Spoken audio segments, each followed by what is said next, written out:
En tout cas, FC Barcelona, la victoire. Nous sommes en Ligue des Champions. Bonjour les amis, moi c'est Signo pour les intimes et aujourd'hui on parle de la victoire du FC Barcelone contre le Real Betis avec 2 buts pour le FC Barcelone et 1 but pour le Betis. Mais à la rigueur le score, ok.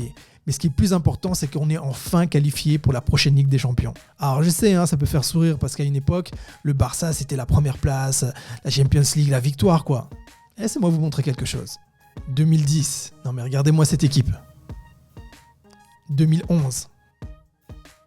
2012. Alors là, rien que voir Puyol, j'en ai des frissons. C'était peut-être pas le plus adroit, mais quel capitaine, quel grinta. 2013. 2014. Juste voir Xavi qui est là encore en tant que joueur, franchement. Toujours 2014.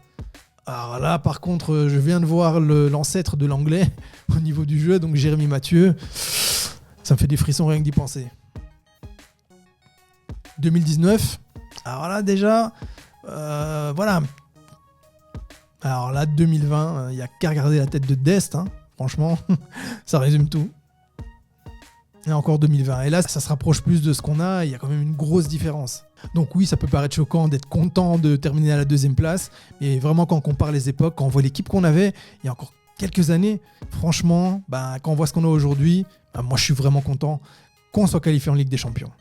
Bon, avant de commencer, il ne s'agit pas d'un débrief hyper scientifique, c'est vraiment mes impressions pendant le match. Alors, on commence avec Neto qui jouait puisque Ter Stegen était blessé ou malade. Et moi, ma foi, j'ai trouvé qu'il a vraiment fait un très bon match. Ok, il prend un but, mais il nous a sauvés quelques fois et j'ai vraiment trouvé que c'était solide. Donc, bon, d'accord, c'est seulement sur un match, mais limite, il m'a plus rassuré que Ter Stegen. Donc, je ne sais pas ce que vous en avez pensé. Laissez-moi savoir dans les commentaires. En tout cas, pour moi, sur ce match-là, c'était un bon match. Next, Dani Alves. J'ai peut-être 200 ans, mais j'ai joué avec beaucoup d'émotion. Vraiment, et je pense pas que c'est Dest ou Mingueza qui vont dire le contraire. Alors moi, Dani Alves, sur ce match, je l'ai trouvé vraiment hyper concentré. C'est vraiment ce que j'ai noté. J'ai trouvé concentré, appliqué. Alors évidemment, il a toujours des lacunes en défense quand il s'agit de revenir. Mais sincèrement, il n'y a qu'à voir les passes qu'il peut distiller. D'ailleurs, sur le but, pour moi, vraiment, je le dis, je le redis, mais pour moi, Dani Alves, il symbolise cette époque. Je vous ai montré des photos d'avant. C'est un des rares qui symbolise encore ce jeu, cette époque. En fait, lui, il a vécu cette époque et il est juste techniquement, un peu comme Jordi Alba qui a connu cette époque. Bon, des fois, il n'est pas tout à fait au niveau, mais une fois aujourd'hui, il nous a sauvés, on en parlera après. Mais sincèrement, Dani Alves, au niveau offensif, franchement, ça fait plaisir. Il peut vraiment montrer aux plus jeunes et les inspirer parce que quand on voit le reste de l'équipe, c'est pas folichon quoi à ce niveau-là. Donc lui, il s'est joué juste, du moins en attaque, et moi j'ai trouvé que c'était vraiment, vraiment bien. Je crois que quelqu'un avait un message pour vous là. En tout cas, donc toi, tu regardes la chaîne comme ça gratuitement, sans t'abonner. Mais quelle insolence! Vraiment. Voilà, j'aurais pas mieux dit moi-même. Next, Araujo. Alors, en ce qui concerne Ronald Araujo, 2 mots. El patrón. Je les avais prévenus pourtant. Mais qu'est-ce qu'ils ne comprennent pas dans Soy el patrón? Encore une fois, moi j'ai trouvé qu'il a fait un match solide, il rassure, on a besoin de ce genre de joueur, surtout avec un Piqué vieillissant qui se blesse beaucoup. Et puis quand on voit Eric Garcia, je ne vais pas vous la refaire, vous comprenez. Heureusement, la taxe l'anglais n'est pas rentrée parce qu'à un moment je l'ai vu partir s'échauffer. Donc voilà, mais voilà. En tout cas, Araujo, c'est une des valeurs sûres de cette équipe. Encore une fois, bon match. Next, Eric Garcia. Aujourd'hui, je suis très fier de moi parce qu'il n'est pas complètement foiré. Caramba! Alors honnêtement, même s'il n'y a rien eu de vraiment hyper catastrophique, à moins que j'ai loupé, mais il ne me rassure pas. Voilà, ce joueur ne me rassure pas, je ne vais pas faire une fixette sur lui, je veux lui laisser sa chance, mais surtout quand on voit Ronald Araujo qui est juste à côté, non, c'est pas possible quoi. Donc il faut vraiment qu'il travaille. Il a montré par le passé que sur plusieurs matchs, il peut vraiment très bien jouer. Donc il lui faut de la constance. Voilà, sur ce match, j'ai marqué ouais. Next, Jordi Alba. Soy el rey, el king of the match. Je suis trop content. Maman, j'ai cru que je m'étais blessé. Et après, j'ai regardé mes coéquipiers. Ils m'ont fait comprendre que si je sortais, c'était la taxe en anglais qui rentrait. Alors, je suis resté et j'ai marqué. Et soy el rey. Alors Jordi Alba, vous avez vu le match, il nous a sauvés. quel but à la dernière minute, comme dernière seconde. Franchement, il en faut quoi. Alors ok, il n'est pas toujours irréprochable au niveau de la défense, mais moi je trouve qu'il apporte quand même. Et puis ce que j'aime, c'est qu'il a aussi connu cette époque, cette grande époque. On l'a vu tout à l'heure sur les photos, il a connu cette grande époque, il a connu ces grands joueurs, il a le goût de la victoire dans la bouche en fait. Et c'est ça que j'aime bien, parce que même quand les matchs sont compliqués, bon, il a des matchs sans, hein, évidemment. On va pas revenir là-dessus aujourd'hui, c'est pas le moment. Mais ce que j'aime, c'est que même dans un match comme ça, où voilà, c'est compliqué sur la fin, en fait, pour l'avoir connu plusieurs fois, ça leur est arrivé dans leur épopée avec cette équipe, en fait, ces belles équipes qu'on a vues avant, de marquer comme ça à la dernière minute. Il a connu ça, il y croit. Et aujourd'hui, il y a cru, et puis avec un super ballon distillé, voilà, c'était dedans. Mais encore fallait-il le cadrer, parce que si le ballon était arrivé sur le pied de Dembélé, même si j'aime beaucoup Dembélé, tout ce qu'il apporte offensivement, franchement, là, je pense pas qu'on gagnait le match. Donc, Jordi Alba, King of the Match. Next, Gavi.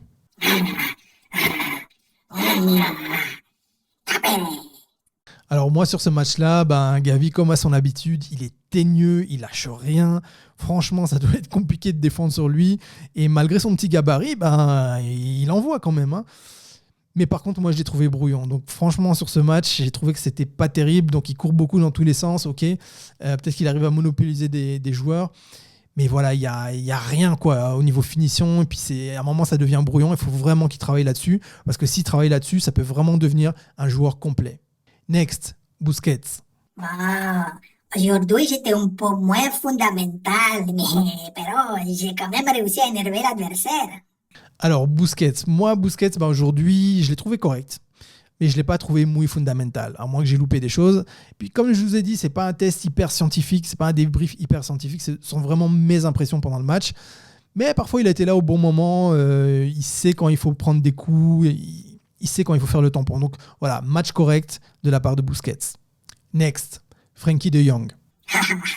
J'ai beaucoup toujours aimé les films d'animation Casper, et aujourd'hui, c'est un rêve devenu réalité.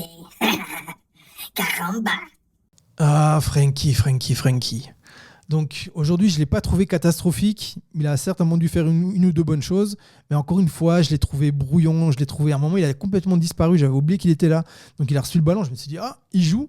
Donc là, pour moi, vraiment, le titre de Casper, voilà, ça va batailler sec avec Ferran Torres. Ouais, désolé pour le spoiler, mais bon, voilà. Je suis déçu par Frenkie de Jong parce que c'est un des joueurs dans lequel je crois. J'en ai déjà parlé. Je pense vraiment qu'il a ce talent. Mais encore une fois, le talent, ça ne fait pas tout. Il faut travailler.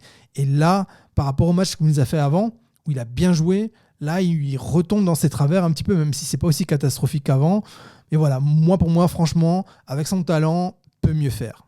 Next, Ousmane Dembélé. Ouais, bon match d'ensemble, hein. J'ai passé des joueurs, j'ai couru, je suis revenu.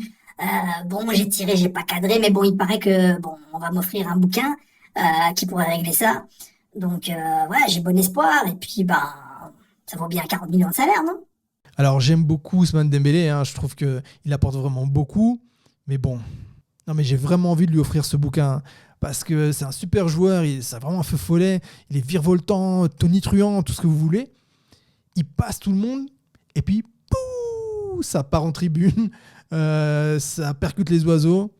Bref, Ousmane, s'il te plaît, travaille, cadre et marque. Franchement, si tu fais ça, punaise, mais quel joueur, quoi. Alors, encore une fois, quand on remet tout ça en perspective et qu'on voit qu'il demande un salaire de 40 millions net, je pense, par an, non, là, faut pas pousser, quoi. Donc, oui, c'est un des meilleurs joueurs en attaque qu'on a depuis que Xavi est revenu. Mais là, c'est pas assez. C'est bien de faire des super actions, mais il faut vraiment aller au bout. Il faut vraiment faire la différence. Next, Ferran Torres. Moi, je sais qu'aujourd'hui, il est super bien foiré. Et je pense que Frenkie essaie de me prendre le trophée de Casper. Mais je pense qu'à ce petit jeu, il est sous meilleur. Caramba! Ah, Ferran Torres. Donc j'ai essayé de le défendre la fois passée, mais là, franchement, il devient indéfendable. Même si moi, je continue toujours à croire qu'il peut arriver quelque chose de bien, mais là, franchement, là, c'est pas possible. Il a rien fait. Alors peut-être c'est parce qu'il n'était pas à son poste, mais on a déjà vu d'autres joueurs qui jouent pas à leur poste et qui essayent. Et lui, on avait l'impression qu'il essayait même pas en fait. Il y a que quand il y a eu le changement qu'il a été repositionné. Là, pendant 10 minutes, on l'a vu, il a attaqué, il a essayé parce que voilà, il sentait qu'il allait sortir et il voulait montrer aussi. Et puis, bon, on a vu ce qui s'est passé après. Hein. Une fois que Fatih est rentré, boum, 2 minutes après, goal. Donc, c'est pas top pour Ferran. Ça va pas aider son manque de confiance. Mais à ce stade-là, tu es professionnel, tu joues au FC Barcelone, tu dois arriver à te remotiver toi-même. Et sinon, tu as assez d'argent pour te payer un coach mental. Je sais pas, mais il faut faire quelque chose. Encore une fois, s'il a été choisi par le Barça, s'il a été choisi par Manchester City, c'est qu'il y a quelque chose. Mais maintenant, il faut le trouver, ce quelque chose. Next, Memphis Depay. C'est vraiment trop injuste.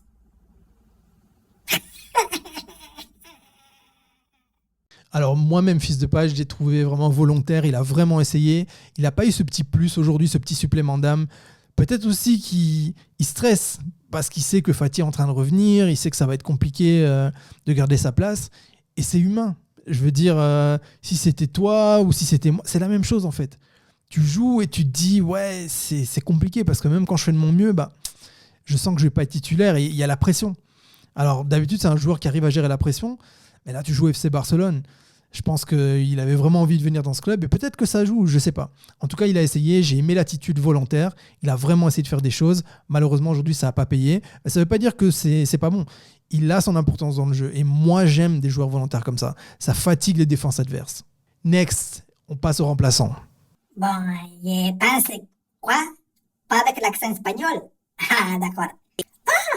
En tout cas, j'ai beaucoup regretté. Moi, j'ai beaucoup d'énergie. Je voulais chicoter tout le monde, fracasser tout le monde. J'ai la force. Tous ces petits-là, j'ai pu les utiliser pour faire de la musculation. Vraiment, j'ai beaucoup regretté. J'entends de rumeurs comme quoi je vais plus être dans ces clubs. Mais personne n'a osé me dire. Moi, j'attends. Vraiment. Alors, on commence par Traoré. Moi, j'ai noté qu'il a fait un match correct. Il a essayé comme à son habitude. Bon, c'était pas hyper folichon, mais voilà, match correct sur le laps de temps où il a joué. Encore une fois, un peu comme Memphis Depay. Et encore pire pour Traoré, on sent le stress, on sent un petit peu d'agacement. Un joueur qui est arrivé, qui est revenu au Bercail en fait, puisqu'il vient du Barça. Donc c'est son rêve de revenir. Il démarre très bien. Et puis petit à petit, il commence à disparaître. C'est pas facile. Franchement, c'est pas facile. C'est facile de lui jeter la pierre par contre. Mais voilà, moi j'aime ce joueur parce que je trouve que il a ses qualités athlétiques, mais il a vraiment un profil différent. Et je trouve que parfois, on a besoin de ça au Barça. Parce que le problème, c'est souvent on a un jeu trop stéréotypé. Les autres équipes en face, elles savent exactement ce qu'il faut faire. Et là, sur plusieurs matchs où il a joué, comme contre Naples par exemple, j'ai trouvé que c'était vraiment intéressant. Donc sur ce match-ci, encore une fois, un match correct. Et puis, moi, j'ai toujours un espoir qui reste pour la saison prochaine. Mais j'y crois pas trop. Next, Aubameyang. Ah franchement, là, j'y étais presque. Hein. Si seulement Francky avait tenu bon... Vas-y, Francky, c'est bon. Vas-y, Francky. Ok, je sors. Alors, il n'a pas marqué aujourd'hui, mais quand même, dans un laps de temps assez court, il s'est procuré une ou deux occasions. Et je pense que s'il avait plus de temps, il aurait ajusté la mire. Après, il y a des matchs avec, des matchs sans. Mais en tout cas, moi, quand il rentre, même quand il ne marque pas, ce que j'aime, encore une fois, il est volontaire, il apporte de l'énergie. Et il fait peur aux défenseurs adverses. Parce que quand il est là, il attire d'office des défenseurs parce qu'il connaît sa roublardise. Et c'est là qu'après, des Ansu Fati et d'autres peuvent venir derrière et faire le taf. Next, Riqui Puig ou Riqui Puig pour les francolâtres. Alors moi, Riqui Puig, j'ai trouvé qu'il a fait un match correct pour le laps de temps où il a joué. Il a fait de bonnes petites choses. Bon, parfois il a perdu le ballon, mais j'ai bien aimé l'attitude derrière où il essaie vraiment d'aller récupérer le ballon comme si sa vie en dépendait. Ça, je trouve ça vraiment bien. Après, je le trouve trop tendre. C'est-à-dire que tu souffles dessus, il s'envole quoi. Donc il faut qu'il travaille ce côté. Et puis j'avoue qu'il me fait un peu pitié en fait. Quand il rentre, il a un peu son regard de chien battu. Il sait que c'est peut-être les seules minutes qu'il va grappiller jusqu'à la fin de la saison.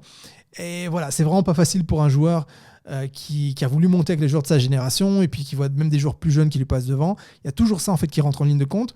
Mais j'ai trouvé que voilà, en tout cas c'est positif quoi. Pour moi, je sais pas pour vous, laissez-moi savoir dans les commentaires ce que vous pensez de Riqui Puig ou Riqui Puig parce que à mon avis il va pas rester très longtemps au Barça et il est vraiment temps qu'il avance. Mais en tout cas voilà, pour moi il a fait de bonnes choses et puis s'est rattrapé quand il en a fait de moins bonnes. Next, Ansu Fati. Ah, vraiment, c'est beaucoup trop facile. Es muy fácil. Quoi? Sans l'accent espagnol? D'accord. En tout cas, quelle bande de farceurs! Je rentre, après 2 minutes, je leur mets un goal comme ça. Papa. Vraiment. Mais quelle insolence! Alors, si Ronald Araujo est el patron en défense, force est de constater que sur le front d'attaque, quand Ansu Fati est là, il fait franchement la différence. Le petit, il n'a pas de complexe. Il rentre, il revient de blessure. Ok, le premier match était un peu moyen. Là, il rentre et boum, but. Et en fait, on l'a déjà vu faire ça avant. Et en fait, moi, quand je regarde ce joueur, j'ai l'impression que c'est vraiment... Même quand il y a la tempête, le gars, il est calme. Il a vraiment confiance en lui. Et j'espère vraiment que les blessures vont pas entamer cette confiance. En tout cas, pour le moment, c'est pas le cas. J'en avais discuté dans la vidéo d'avant. Est-ce qu'il n'est pas temps de se pencher sur pourquoi il se blesse autant ? En tout cas, voilà, quand il est là, voilà, ça change beaucoup de choses. Et si on compare avec Ousmane Dembélé, même si c'est pas le même poste, une des grosses différences, c'est que Fati, il cadre. Et Fati, il marque. Donc, super match pour le chouchou du Barça.